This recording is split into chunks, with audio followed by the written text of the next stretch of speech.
좋은 아침입니다. 서창원 목사입니다. 오늘 우리가 함께 읽고 나눌 하나님의 말씀은 마태복음 7장 24절로 29절까지의 말씀입니다. 제가 읽어드리겠습니다. 그러므로 누구든지 나의 이 말을 듣고 행하는 자는 그 집을 반석 위에 지은 지혜로운 사람 같으리니 비가 내리고 창수가 나고 바람이 불어 그 집에 부딪히되 무너지지 아니하나니 이는 주추를 반석 위에 놓은 까닭이요 나의 이 말을 듣고 행하지 아니하는 자는 그 집을 모래 위에 지은 어리석은 사람 같으리니 비가 내리고 창수가 나고 바람이 불어 그 집에 부딪힘에 무너져 그 무너짐이 심하니라. 예수께서 이 말씀을 마치심에 무리들이 그의 가르침에 놀라니 이는 그 가르치시는 것이 권위 있는 자와 같고 그들의 서기관들과 같지 아니함일러라. 아멘. 오늘 본문에서 예수님의 가르침은 끝이 났습니다. 사람들은 예수님의 가르침을 듣고 크게 놀랍니다. 28절입니다. 예수께서 이 말씀을 마치심에 무리들이 그의 가르치심에 놀라니. 아멘. 대부분의 서기관들은 스승들의 가르침을 전달하는 입장이었습니다. 그런데 우리 예수님은 나는 너희에게 이르노니 하시면서 권위 있게 가르쳐 주셨습니다.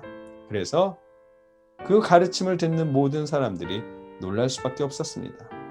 그러나 듣고 놀라는 것으로 그치고 삶의 실천이 없으면 모래 위에 집을 세우는 것과 다름이 없다고 말씀하십니다. 듣고 놀란 만큼 예수님의 가르침대로 살아가는 것이라고, 그것이 반석 위에 집을 짓는 지혜로운 사람이라고 하십니다. 그러시면서 반석 위에 세워진 집은 비가 내리고 창수가 나고 바람이 불어 그 집에 부딪혀도 무너지지 않고, 반대로 듣기만 하고 실천하지 않은 모래 위에 세워진 집은 무너질 것이라고 말씀하십니다.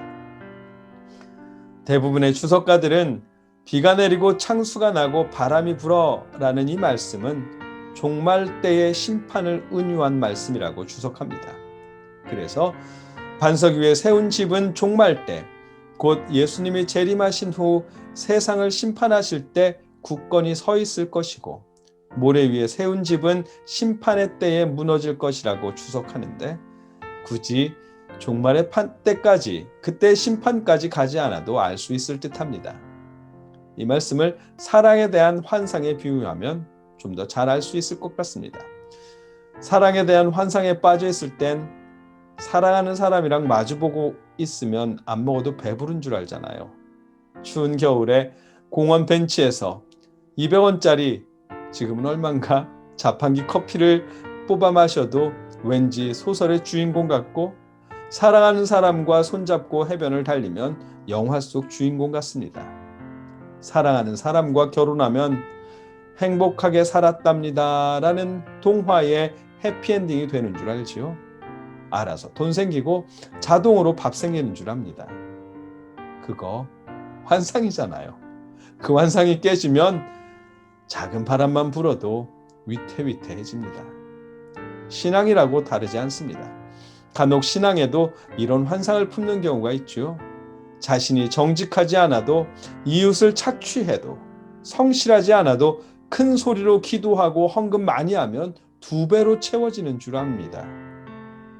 자신이 복을 받기 위해 하나님을 믿는 것은 바람직한 일이라고 그렇게 믿는 믿음의 환상이 있습니다. 그런 환상은 모래 위에 집을 짓는 것과 같은 일입니다.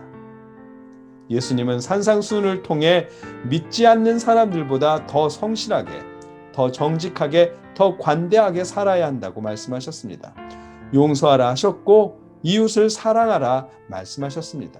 그것이 하나님의 뜻이고, 그 뜻대로 사는 사람이 반석 위에 집을 세우는 지혜로운 사람이라고 말씀하셨습니다. 저와 여러분이 반석 위에 집을 짓는 지혜로운 사람이길 기원합니다. 비가 내리고 창수가 나고 바람이 불어도 흔들리지 않는 신앙인이길 기도합니다. 하나님께 바라는 것을 구하며 기도하는 것처럼 하나님께서 우리에게 바라시는 대로 주님의 가르침을 따라 살아가는 저와 여러분이기를 소망합니다. 어려운 시기이지만 주님의 가르침에 따라서 성실하고 정직하게 살아가는 오늘이 되도록 하나님께서 역사하시기를 주님의 이름으로 축복합니다. 함께 기도하겠습니다.